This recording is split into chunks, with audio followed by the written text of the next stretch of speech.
দেখুন, এই যে পিঠেপুলি উৎসব হয়েছে এবং সৌভাগ্যক্রমে এই পিঠেপুলি উৎসবের একজন বিচারক হিসেবে আমি ছিলাম এবং সবাই জানে যে আমি একটু খেতে একটু ভালোই বাসি। তো কিন্তু সব থেকে কষ্টকর যেটা আমার অন্য জাজেদের প্রতি, আজকে যে বাকি জাজেদের পুরস্কার দেওয়া হলো বা সংবর্ধিত করা হলো, পিঠে পুলি আমাদের এই বাংলার বিভিন্ন জায়গা থেকে প্রায় এই সংস্কৃতি উঠে যেতে বসেছে। মানে মন জয় করেছেন সবাই, কিন্তু আমরা বলেছিলাম 6 জনকেই ফার্স্ট প্রাইজ দিতে, কিন্তু কর্তৃপক্ষ বলছে হবে না, তাহলে ট্রাইবেকারে আরো বেশি দিন ধরে তোমরা পিঠে খেয়ে যাবে, কিন্তু সেটা আর আপনাদের কষ্ট দিলাম না, তাই বেছে নিতে হলো।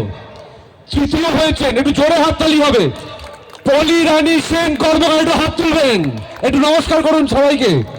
পলি রানী সেন কর্মকার তৃতীয়। দ্বিতীয় বিভা মণ্ডল, একটু নমস্কার করে সবাইকে, একটু সবাই হাততালি দেবো। বিভাদি কিন্তু হয়তো এটা বলা দরকার নেই, উনি প্রচন্ড অসুস্থ।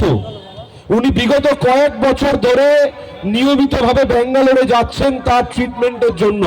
তারপরেও তার যে উদ্যম, তাকে আমরা সত্যিই কুর্নিশ জানাই।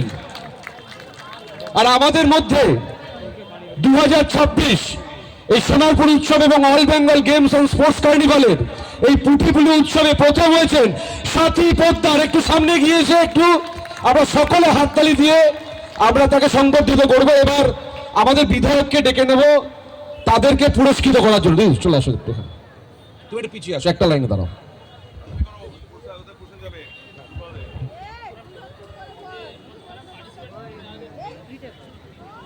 শেষের 3 জনকে, হ্যাঁ একদম ওদিক থেকে যাও।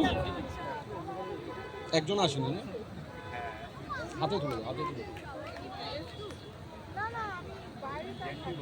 আমাদের পিঠেপুলি উৎসবে যে সকল মায়েরা এবং দিদিরা পুরস্কার পেয়েছেন, তাদের হাতে পুরস্কার তুলে দিচ্ছেন আমাদের সকলের প্রিয় বিধায়ক ফিরদৌসী বেগম মহাশয়া।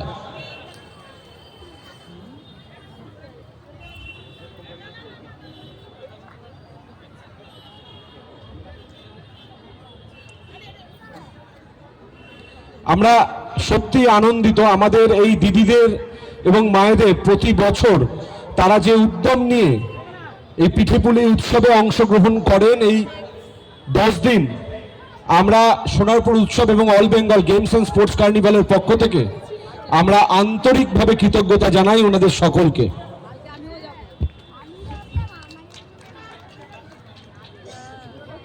পুরস্কার বলল, হ্যাঁ একদম শেষের 2 জনকে দাও দিদি।